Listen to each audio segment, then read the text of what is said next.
Bonjour à tous, et bienvenue dans les actus de la semaine.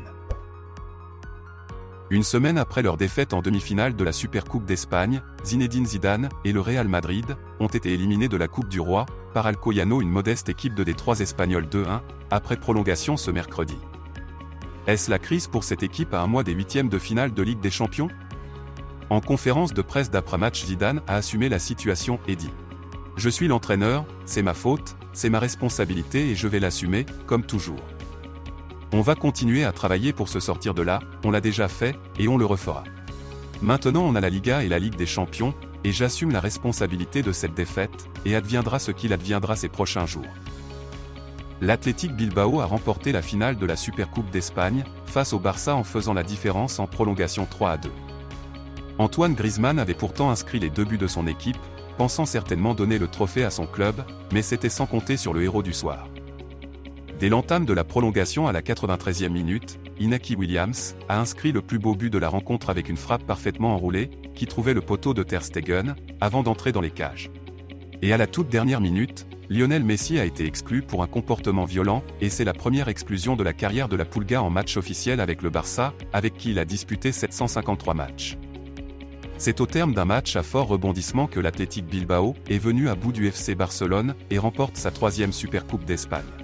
Et on file au Parc des Princes, où le Paris Saint-Germain a remporté le trophée des champions en battant Marseille 2-1, mercredi, à Lens. Le PSG ayant remporté le championnat et la Coupe de France 2020, c'est l'OM, vice-champion national, qui a affronté les Parisiens mercredi. L'équipe de la capitale poursuit ainsi sa série victorieuse, et aligne un 8e succès de rang dans la compétition.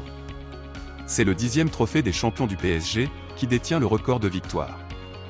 Et nommé le 2 janvier à la tête des Parisiens, Mauricio Pochettino remporte le tout premier trophée de sa carrière d'entraîneur. Cette semaine, Leonardo, directeur sportif du PSG, se confiait dans une interview exclusive de France Football. Concernant Tourelle, il dit: « On savait, et il savait, que ce serait difficile de renouveler son contrat à la fin de la saison. Mais là, nous avons décidé d'anticiper un peu. On n'a pas changé de coach pour faire les beaux. Je ne pense pas que ça pouvait être une surprise pour Tourelle. Ce n'était pas la première fois que l'on parlait ensemble de la situation, et peut-être qu'il ne me comprenait plus. » Sur Neymar et Mbappé, il dit: « J'espère qu'ils sont convaincus que le PSG est un bon endroit actuellement pour un joueur de foot de très haut niveau, et ambitieux. Il faut juste trouver un accord entre leurs envies, leurs exigences, nos attentes et nos moyens. On n'est pas à les supplier. On échange souvent et j'ai de bonnes sensations sur ces 2 dossiers-là. » Et sur Lionel Messi, il dit: « Notre chaise est réservée, au cas où. Les grands joueurs comme Messi seront toujours mis sur la liste du PSG. Mais ce n'est bien sûr pas le moment d'en parler, ni d'y rêver. Mais on est assis à la grande table, de ceux qui suivent le dossier de près. En fait, non. On n'est pas encore assis, mais notre chaise est juste réservée au cas où.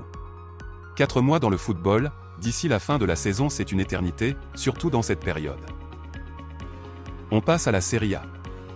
Zlatan a 39 ans, signe un doublé avec le Milan AC, et s'impose 2-0 face à Cagliari. Aujourd'hui, Milan est la seule équipe, des 5 championnats, à être invaincue à l'extérieur avec 10 victoires et 3 matchs nuls. Et on apprenait l'officialisation de Mandzukic, rejoignant Milan jusqu'à cet été, plus une année en option. La Juventus remporte la Supercoupe d'Italie, face à Naples 2-0.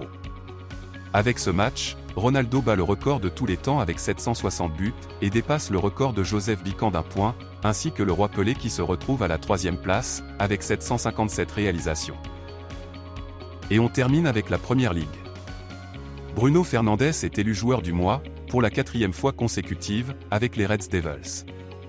Et Mesut Özil signe avec le Fenerbahçe et quitte Arsenal avec 254 matchs, 44 buts et 77 passes décisives, mais il ne jouait plus depuis le 7 juin 2021, c'est donc la fin d'un long calvaire. Merci de nous avoir suivis, tu peux liker, abonne-toi, et active la cloche pour ne rien louper.